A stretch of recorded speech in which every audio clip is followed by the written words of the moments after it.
Ruth, capítulo de número 1. Diz assim a palavra do Senhor: E sucedeu que, nos dias dos juízes, em que os juízes julgavam, houve uma fome na terra.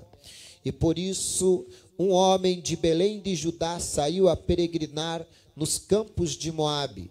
Ele, sua mulher e seus 2 filhos. Quem? Ele, sua mulher e seus 2 filhos. Foram quantos? Ele, sua mulher e seus 2 filhos. Segue. E era o nome deste homem Elimeleque. Como era o nome dele? E o nome de sua mulher Noemi. O nome dela? E o nome dos seus 2 filhos, Malom e Quilion. Como era o nome deles? Efrateus, de Belém de Judá. E chegaram aos campos de Moabe e ficaram ali. E morreu Elimeleque, marido de Noemi, e ficou ela com os seus 2 filhos, os quais tomaram para si mulheres moabitas, e era o nome de uma órfã, o nome da outra Ruth, e ficaram ali quase 10 anos. E morreram também ambos, Malom e Quilion, e ficaram assim ficando assim a mulher desamparada dos seus 2 filhos e de seu marido. Então se levantou ela com suas noras e voltou dos campos de Moabe, porquanto na terra de Moabe ouviu que o Senhor tinha visitado seu povo, dando-lhe pão. Por isso saiu do lugar aonde estivera, e as suas noras com ela, e indo elas caminhando para voltarem para a terra de Judá, disse Noemi às suas noras: Ide, voltai cada uma à casa de sua mãe, e o Senhor use convosco de benevolência, como vós usaste com os falecidos e comigo. O Senhor vos dê que acheis descanso, cada uma na casa de seu marido.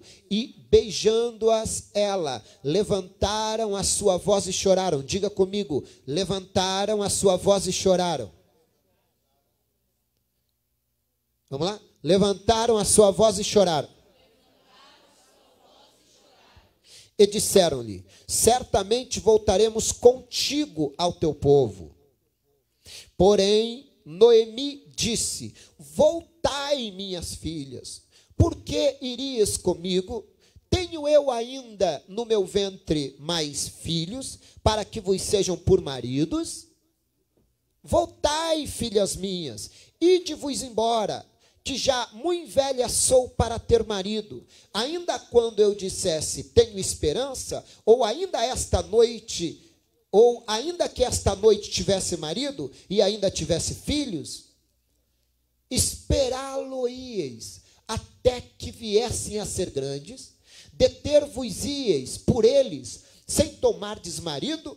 Não, filhas minhas, que mais amargo é para mim do que a vós mesmas, porquanto a mão do Senhor se descarregou contra mim. Versículo 14. Então levantaram a sua voz. Notem que a Bíblia diz: levantaram. As duas noras levantaram a sua voz e tornaram a chorar. As duas choraram. E Orfa beijou a sua sogra, porém Ruth se apegou a ela. Versículo 15. Por isso disse Noemi: eis que voltou a tua cunhada ao seu povo e aos seus deuses. Volta tu também após tua cunhada? Disse, porém, Ruth: não me instes ou não insista para que eu te abandone e te deixe de seguir-te, porque aonde quer que fores eu irei, aonde quer que pousares pousarei, ali pousarei eu. O teu povo é o meu povo, o teu Deus é o meu Deus. Onde quer que morreres, morrerei eu ali, e serei sepultada. Faça-me assim o Senhor outro tanto, se outra coisa que não seja a morte me separar de ti. Vendo Noemi que de todo estava resolvida a ir com ela, deixou de falar. morre o assunto. Vamos para casa então, vamos para minha casa, vamos para uma nova vida. Levante as mãos e diga: meu Deus, fala ao meu coração através da revelação da sua palavra. Podeis assentar, por favor? Aleluia. Oh, glória a Deus. Minha mensagem é de reflexão. Eu vou gastar um pouquinho de tempo com a pregação do Evangelho. É um pouco de reflexão a mensagem, mas eu quero que você preste atenção, porque teu milagre pode passar como passou diante de Ruth, de Orfa, que não soube aproveitar a bênção, mas o milagre sempre passa. Eu vou contar a história para vocês de Ruth e também contar a história de Noemi para que vocês entendam esta palavra. Essa é uma das mensagens que eu acho que elas são mais extraordinárias. E no dia de ontem, eu estava ali na cidade de Apucarana à tarde, e o Espírito Santo colocou esta mensagem para que eu ministrasse em Apucarana, para que eu ministrasse ontem à noite em Ivaiporã, a mesma mensagem, e hoje pela manhã o Espírito Santo colocou esta palavra, porque talvez algo novo de Deus está vindo para a sua vida. Bom, então nós temos 4 personagens. Primeiro, vocês lembram o nome do primeiro personagem, Elimeleque. Segundo personagem, vocês têm o nome dela, Noemi. Os outros 2 eram os filhos, Malom e Quilion. Preste atenção nos personagens. Eles eram o quê? Hebreus. Eles eram israelitas que moravam em Belém. Belém, para quem não sabe, chama-se Casa do Pão. Olha que contrassenso, eu poderia dizer, ou um paradoxo, fica melhor. Na Casa do Pão, faltou o quê? Pão. Já viu faltar pão na Casa do Pão? Belém significa Casa do Pão. Faltou pão. Quando faltou pão em Belém, gerou uma crise. Gerou o quê? Deixa eu dizer uma coisa para você. A crise nunca é ruim para todo mundo. Quando faltou pão, gerou crise. Bom, falando em Casa do Pão, Belém, Casa do Pão, Jesus nasceu aonde? Porque ele é o pão da vida. Bom, faltou pão em Belém. Só que tinha uma outra região chamada Moabe. Agora vamos para Moabe. Belém era constituída pelo povo descendente de Abraão, que saiu e gerou uma civilização após Abraão. Lembra quando Abraão recebeu a mensagem de Deus dizendo: sai da tua terra, da tua parentela, para uma terra que te mostrarei? O que Abraão fez de errado? Levou um parente. Quando Deus fala, deixa o parente, mas você leva o parente, você se compromete. Ele levou um dos seus parentes. Qual parente? Seu sobrinho. Lembra o nome dele? Ló. Quando ele leva Ló, lá no meio do caminho, os pastores de Ló começam a brigar com os pastores de Abraão. Aí vem um conflito. Abraão, ele era aquele tipo de apaziguador. Ele era aquele tipo que apaziguava. Então Abraão chamou o sobrinho e falou: olha, está dando errado, não dá para a gente caminhar junto, então cada um segue o seu caminho. Aí, para que eu não seja injusto com você, porque eu te convidei para vir, então escolhe você o caminho. Olhe, preste atenção. Escolhe. Se você disser que vai para o norte, eu vou para o sul. Se disser que vai para a direita, eu vou para a esquerda. Se disser que vai para a esquerda, eu vou para a direita. Como é que Ló faz a escolha? Baseado na vista, baseado nos olhos. Ele olhou as Campinas Verdes de um lado, deserto do outro. Ele falou: estou fora do deserto.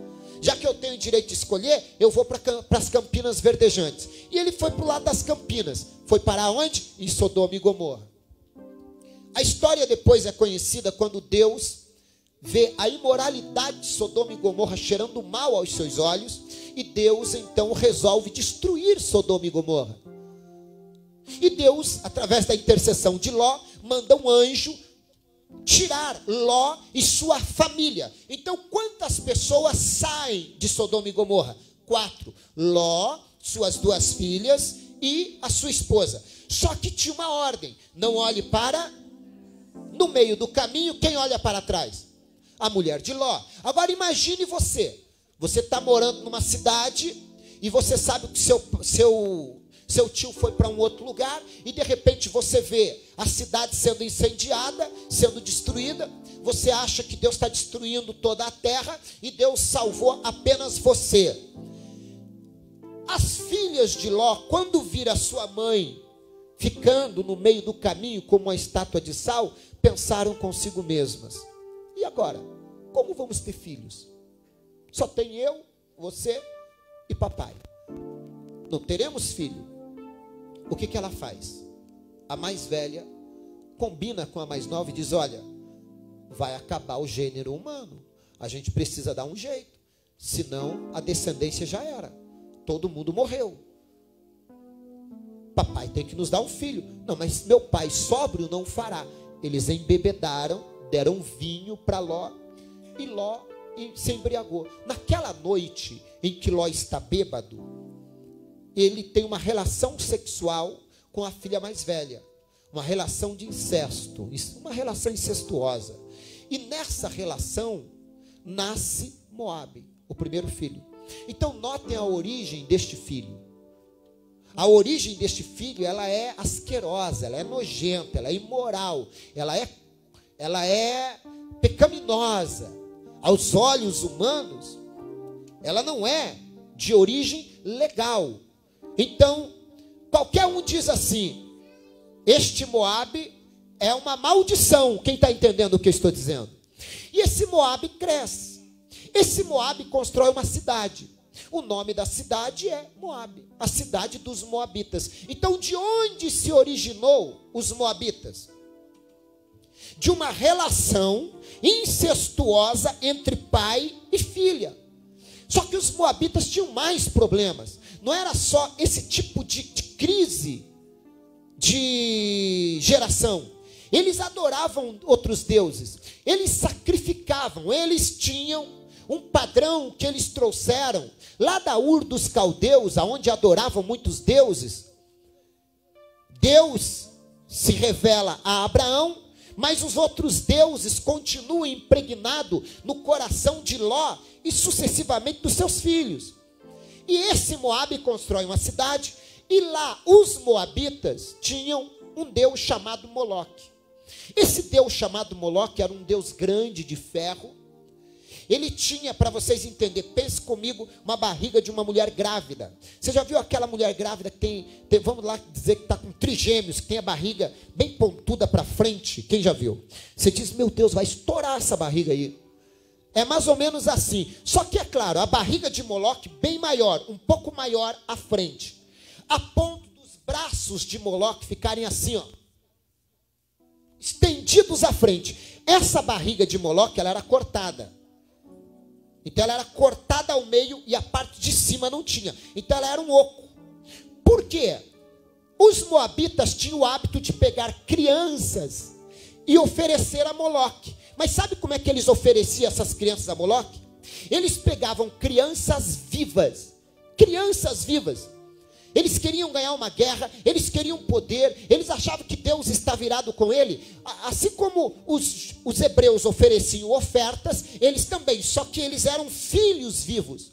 Então eles preparavam um ambiente de sacrifício, chamavam os sacerdotes, colocavam os tambores em volta, ruflavam os tambores e começava uma dança em volta de Moloque, e começava a descer espíritos malignos e demoníacos. Então escolhia-se uma criança, só que antes de colocar nos braços de Moloque, eles colocavam lenha ali dentro, ateavam fogo, e quando os braços de Moloque, os braços de ferro, estavam vermelhos pelo fogo, e o fogo ali, eles pegavam as crianças gritando e colocavam nos braços de Moloque. Eles literalmente queimavam os filhos vivos no fogo. O grito das crianças era abafado pelo barulho dos tambores. Agora imagine você viver numa cultura dessa. Era cultural. Os pais, talvez, ao darem os filhos, diziam: eu estou dando meu filho. É como o pai de um homem bomba. Por exemplo, eu vi uma entrevista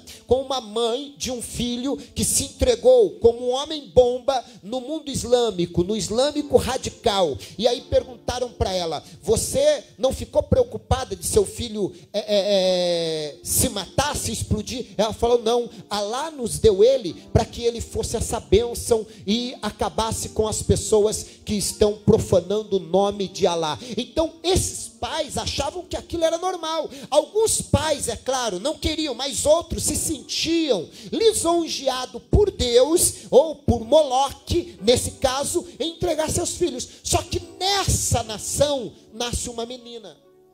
O nome dela é Ruth. A Ruth começa a comparar o Deus dos hebreus e o Deus dos moabitas. O Deus dos hebreus pediu filho, pediu quem? Pediu Isaac. Só que Isaac foi morto? Não, o Deus dos hebreus criou a substituição. Veio um cordeiro. Ela falou: opa, que é melhor. O Deus dos hebreus é diferente. E ela vai estudando a cultura dos hebreus, até porque tinha laços, né, de parentesco. E ela vai estudando. Só que para os hebreus, os moabitas eram um povo pagão. Então eles não se casavam com outro povo, a não ser o povo da sua própria origem, os judeus e os israelitas, que são os israelitas. O tempo vai passando e Ruth vai crescendo.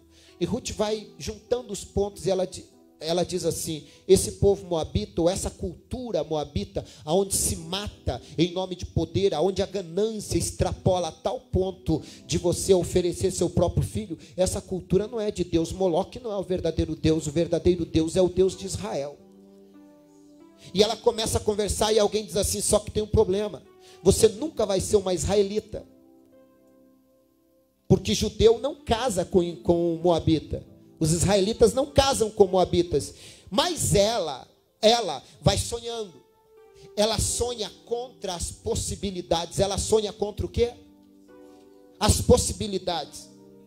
Ela crê no incrível, e ela diz: não, se esse Deus dos hebreus é verdadeiro, ele vai preparar alguma coisa. E ela vai crescendo, se torna uma moça, até que um dia, lá em Belém, acontece uma crise. Olha Deus trabalhando. Acontece uma crise, faltou pão. Essa família, Elimeleque, Noemi, Malom e Quilion, saem peregrinar pela terra, à procura de algum lugar para comer. Aonde eles vão parar? Em Moabe. Aonde eles vão parar? De repente o comentário lá em Moabe diz: chegou uma família de israelitas, um homem e 2 filhos, um homem, a esposa e 2 filhos. A Ruth ouviu falar: o quê? Tem israelita aqui, tem jovem aqui. O coração da Ruth disparou. E ela falou: olha aí a minha oportunidade. Alguém diz: esquece, impossível casar, israelita não casa com moabita. Mas o final da história é que ela casa com o Malom. Tinha uma outra moça chamada Orfa, que casou com o Quilion. Agora a Ruth, ela estava diante do maior sonho dela, se casando com o Malom. Ruth não dorme. Ruth diz assim: meu Deus, eu consegui, eu realizei meu sonho. Ela sai contando para o vizinho e diz: olha, realizei meu sonho, o Malom me ama, nós somos felizes. Ele está falando muito sobre a cultura do povo hebreu para mim, minha vida está maravilhosa, eu só estou esperando a fome acabar em Belém, e eu vou voltar com ele para lá, e vou, sei lá, se fosse hoje, vou lá no consulado, vou casar com ele, e aí por casamento, eu vou me tornar uma judia por casamento. Enfim, ela estava toda feliz, contando para todo mundo: a cultura dos judeus é maravilhosa, esse Deus Moloque não é Deus. E ela está lá empolgada. O sogro morre, Elimeleque morre. Quem morreu? Elimeleque. Daqui a pouco, a amiga dela também, que estava empolgada, a órfã, anuncia: teu cunhado morreu, meu marido morreu. Aí morre o Quilion, e daqui a pouco morre o Malom. Imagine, morreu os 3 homens em menos de 10 anos. Ei, imagine agora os vizinhos chegando para ela e dizendo: Ruth, maldição, praga, tá vendo? Você foi casar com esses homens, o Deus deles pesou a mão sobre eles. Olha aí, maldição, foi praga. acabou, não tem mais jeito. O sonho de voltar já era. Você esperou tanto, uma única oportunidade que teve, ela ainda escapou. Sabe mais ou menos o que? Para Ruth, o Malom era a Mega Sena, o bilhete premiado. Ganhei na Mega Sena, vou mudar minha vida. Imagine você, eu não faço apologia a jogo, não jogo, e não oriento ninguém que jogue, mas imagine, é uma suposição, que você jogou numa Mega Sena de 100 milhões, e você está no centro da cidade, e de repente saiu o resultado. Você lembra os números que você jogou? Quando saiu o resultado, número tal, você falou, meu Deus, ganhei na Mega Sena. Você pega teu carro e vai correndo, você tenta ligar para tua esposa, você não consegue, você chega em casa, ganhei na Mega Sena, você já vai fazendo planos e diz, vou comprar uma casa para os meus filhos, vou comprar um carro, vou fazer a viagem dos sonhos, e chega em casa, quase atropelando todo mundo dentro da casa, e diz, amor, ganhamos na Mega Sena, pega o bilhete lá, tá no bolso da calça. Acabei de lavar a calça, vamos ver, derreteu o bilhete. Imagine, o bilhete derreteu. É isso que aconteceu com Ruth. Aparentemente, o bilhete premiado derreteu. O sonho acabou. Aparentemente. Sabe qual era o problema? É que tem muita gente que desiste fácil. Sabe por que Ruth encontra um lugar na Bíblia? Porque ela não era uma mulher comum. Ruth era uma mulher destemida. Ruth era uma mulher ousada. Ruth era uma mulher que não desistia fácil. Alguém chegou e disse, teu marido morreu. Ela falou, meu marido morreu, mas meu sonho não morreu. Eu ainda continuo sonhando com os deuses dos hebreus. O meu marido morreu, meu sogro morreu, meu cunhado morreu, mas o sonho continua vivo. Eu não vou desistir. Não desista. Aí, passa 10 anos. 10 anos. A Noemi falou assim, olha minhas filhas, a coisa está melhorando em Belém. Vamos para Belém? Vamos. Só que no caminho, a Noemi para, a sogra para e diz, filhas minhas, a cultura lá é diferente, o povo é diferente, a língua é diferente, tudo lá é diferente. Lá vocês não vão conseguir casar, possivelmente.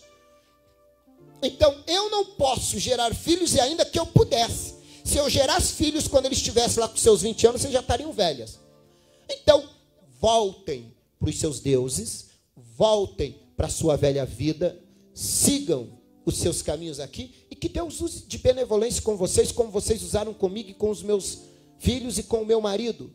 Mesmo após a morte, vocês cuidaram de mim. Então eu sigo viagem e vocês fiquem. As duas choraram. As duas fizeram o quê? Choraram e seguiram.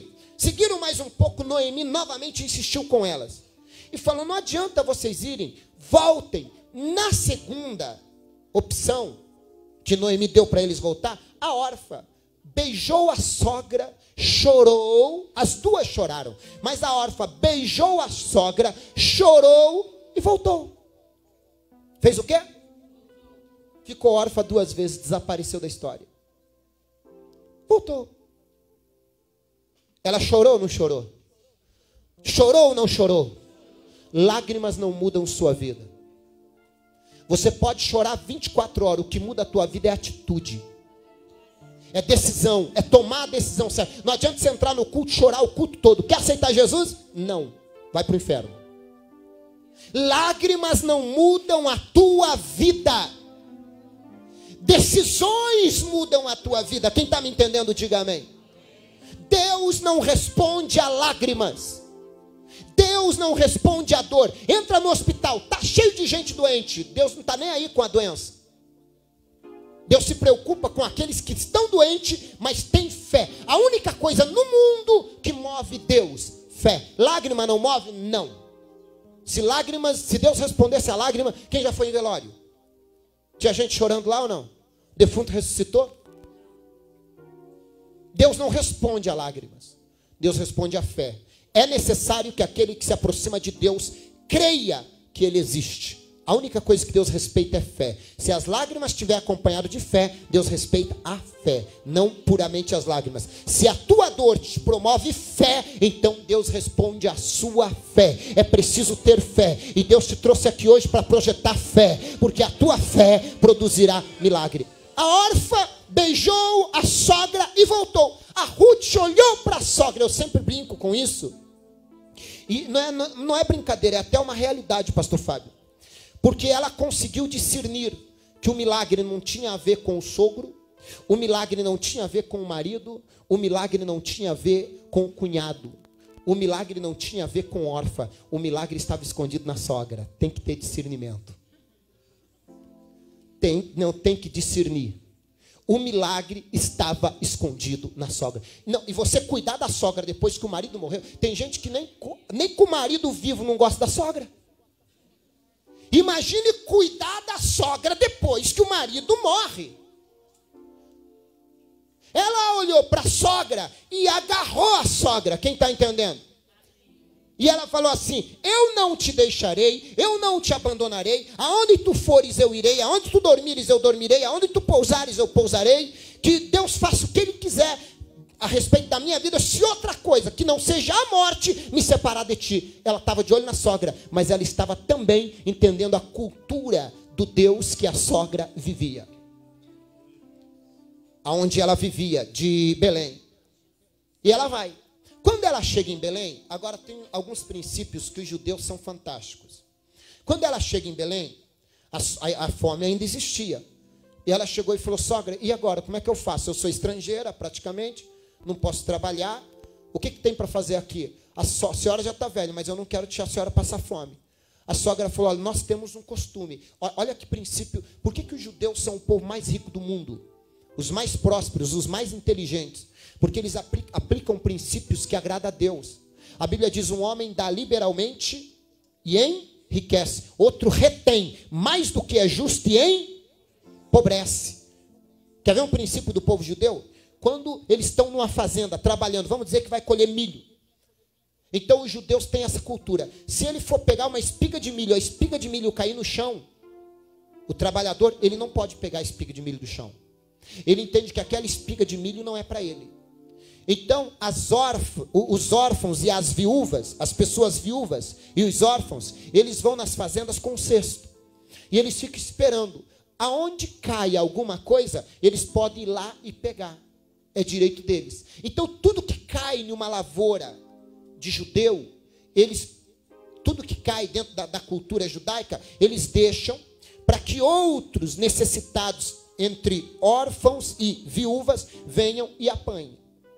A Ruth falou, a Noemi falou para sua nora e falou assim: Ruth, só tem um trabalho aqui que pode nos salvar de uma fome séria. O quê?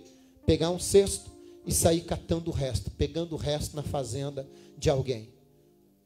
É um pouco vergonhoso, mas é um trabalho. Ela falou: é lícito, então estou indo, me dá um cesto. Pegou o cesto e foi para o campo. Ela não foi para o campo pensando em se aparecer. Ela foi para o campo pensando em matar a fome da sogra e a fome dela. E ela entra no campo com o cesto.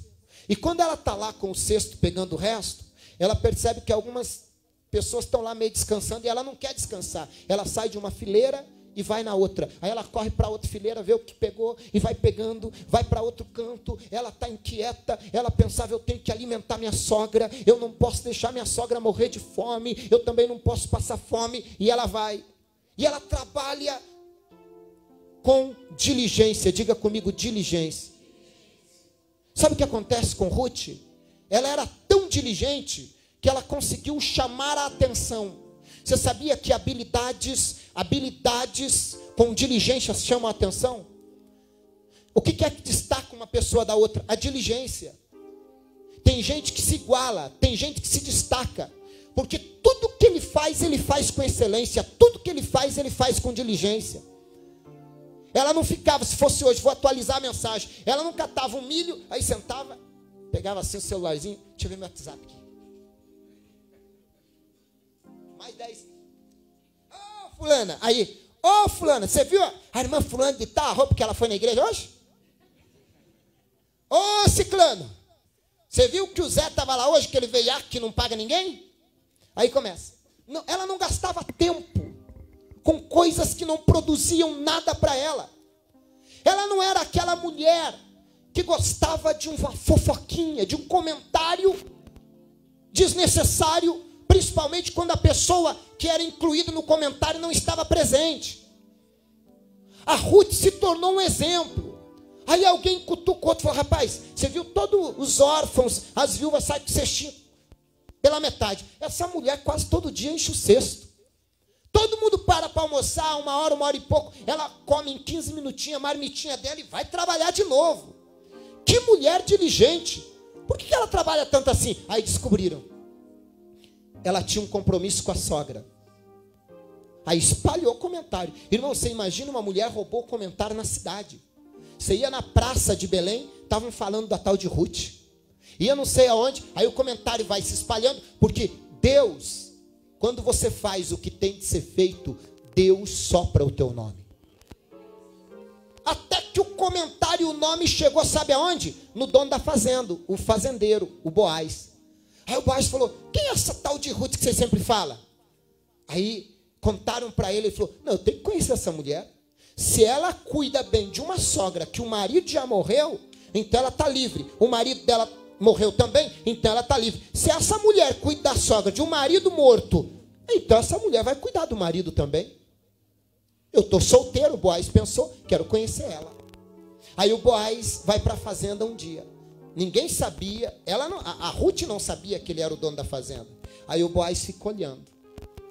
Aí a Ruth está lá, trabalhando, ele olha para Ruth, ele fica observando ela, e ele se encanta com as habilidades e diligência de Ruth. Ruth não estava fazendo para se aparecer para o Boaz, ela estava fazendo para servir a quem era de direito servir. Sabe qual é o problema nosso? É que às vezes nós queremos impressionar as pessoas erradas. Você não tem que querer impressionar ninguém, você tem que impressionar Deus. A hora que você impressionar Deus, o resto tudo vai acontecer. Ela só tinha que fazer o que ela tinha que fazer. E o que ela tinha que fazer? Cuidar da sogra. E ela está lá trabalhando, o Boaz se encanta. Aí o Boaz chama um dos trabalhadores, por exemplo, o Fábio, vai lá e deixa cair, em vez de cair uma espiga de milho, joga milho no chão. Deixa cair. Foi isso que o Boaz fez. Chamou os trabalhadores e falou: joga um pouco no chão. Aí a Ruth está lá catando e ela não está percebendo. Aí ela: opa, caiu 2 aqui, que bênção. Opa, caiu mais 2 aqui. Aí ela vai lá no outro fileiro, estava cheio de milho.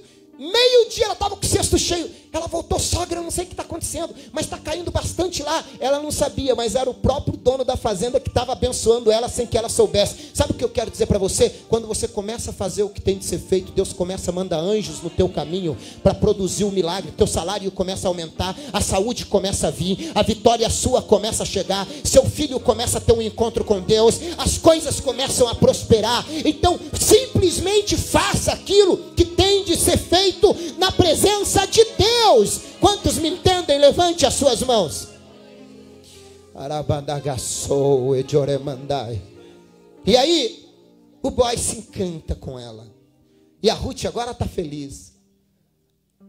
Para ela já era o máximo. Ela estava feliz porque ela estava conseguindo encher 2 cestos por dia. Chegava em casa e dizia: eu acho que Deus se agradou comigo, porque Deus está me abençoando. Deus está me abençoando, sogra. Até que ela descobre que Deus estava abençoando ela através do dono da fazenda. E ela descobre que o dono da fazenda estava apaixonado por ela. E ela então toma conselho com sua sogra. Como agir, como se portar na cultura judaica para casar com o Boaz. E ela aplica tudo que a sogra ensina. E o final da história é Ruth casando com o Boaz. Ela começa como catadeira de resto e termina como a fazendeira, a dona da fazenda. Aí a história, se ela terminasse aqui, já seria fantástica, não seria? Mas quem é Boaz? Talvez você não sabe quem é Boaz. Lembra quando Josué invadiu a cidade de Jericó e as muralhas caíram? Quem lembra? Uma mulher pediu clemência, pediu misericórdia. Lembra o nome dela? Raabe. Raabe era uma mulher boa, era ou não era? Quem era Raabe lá em Jericó? Todo mundo amava Raabe, né? As mulheres amavam Raabe. Não, as mulheres detestavam Raabe, porque ela era uma prostituta. Só que um dia, como Ruth encontrou a oportunidade olhando na sogra, Raabe encontrou oportunidade escondendo os espias. E Raabe falou: eu sei que o Deus de vocês é poderoso, e eu peço misericórdia. poupe a minha casa, poupe a minha família, poupe meus pais, meus irmãos. Ela morava em cima dos muros. Os espias falaram, só tem um jeito. Pegue um pano vermelho e coloque na janela, do lado de fora. Quando nós invadirmos a cidade, certamente você será poupada. Os historiadores contam que caiu toda a muralha. Só ficou uma fita da muralha que tinha o pano vermelho, que é uma analogia ao próprio sangue de Cristo. A casa que tem a marca do sangue não cai. A Raabe agora se inclui. E ela diz, a partir de hoje, eu sou uma israelita. Por inclusão. Deus me deu o direito. E ela muda a sua vida. E ela se casa com um homem chamado Salmão. E ela casou com um israelita chamado Salmão. E ela teve um filho chamado Boaz. Sabe quem era Boaz? Filho de Raabe. Aí você pega Boaz, filho de uma ex-prostituta. Aí você pega Ruth, que na sua árvore genealógica, na sua ascendência, tem uma relação sexual incestuosa. Você diz, não vai dar nada. É quase que duas pragas se juntando. Uma praga do lado de cá, outra praga do lado de lá. A maldição do lado de cá e a maldição do lado de lá. Se juntou duas maldições, não vai dar nada. Só que tem uma coisa. Quando uma pessoa tem um encontro com Deus, todas as maldições são quebradas.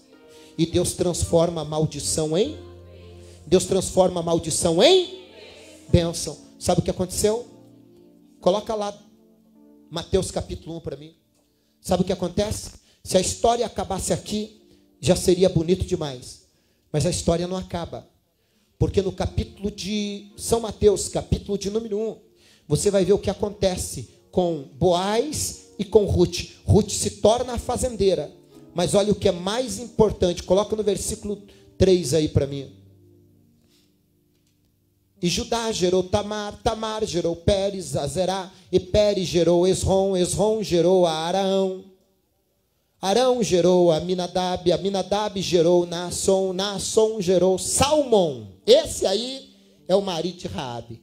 E Salmão de Raabe gerou quem? Boaz, o marido da Ruth. E Boaz, que casou com Ruth, gerou quem? Obed. Olha aí, ó. Gerou Obed. E Obed gerou quem? Jessé gerou quem? Sabe quem era agora Ruth e Boaz? Bisavó do maior rei que já pisou nesta terra, rei humano, o rei Davi. Mas não acaba por aí, porque da linhagem de Davi nasce Jesus Cristo de Nazaré. Sabe quem ela se tornou? Mãe dos maiores reis que o universo já viu, os reis da terra, o rei da terra e o rei do universo. Ela se tornou mãe de Davi e mãe do próprio Cristo na sua árvore genealógica. Sabe por quê? Porque um dia ela encontrou a oportunidade dourada da vida dela e ela abraçou. Hoje, Deus te trouxe aqui, porque Ele está colocando você diante de uma oportunidade nova. Você não entrou aqui por acaso. Você entrou aqui porque Deus está falando contigo, está dizendo, eu estou construindo uma nova história. Eu quero que você fique em pé. Sempre tem um dia de mudança na nossa vida. Sempre tem um dia em que Deus nos dá um choque de lucidez. Sempre tem um dia que Deus diz pra gente assim, ó: eu não consulto o teu passado para decidir o teu futuro. Sempre tem um dia, você que está aí na live me acompanhando, que Deus olha para você e diz assim: começa hoje a sua nova história. Pode ser esta pregação, o divisor de água. Pode ser esta mensagem que vai para sempre mudar a sua vida. Pode ser esse culto que vai para sempre transformar a sua vida. Então eu quero chamar a sua atenção agora. Será que você entende que o primeiro dia da sua história hoje? Será que você entende que tem uma nova oportunidade para você? Será que você entende que mesmo que te excluíram, mesmo que você não nasceu no lugar que você desejaria nascer, mesmo que você não nasceu aonde esperaria nascer, isso não importa. Se você ouvir a voz de Deus, e recomeçar, a tua nova história pode começar. O Senhor está falando com alguém aqui, alguém que já teve várias oportunidades de um recomeço, alguém que Deus já te chamou para uma grande obra, alguém que Deus te chamou para uma história, mas você fica aí dizendo: será que eu posso? Curve sua cabeça. Senhor, há alguém aqui como Ruth, há alguém aqui como Ruth, meu Deus, ainda procurando se encontrar no caminho. Há alguém como Orfa, que talvez começou a voltar, mas agora está ouvindo esta palavra. E eu sei que o Senhor pode produzir um milagre na vida de cada um.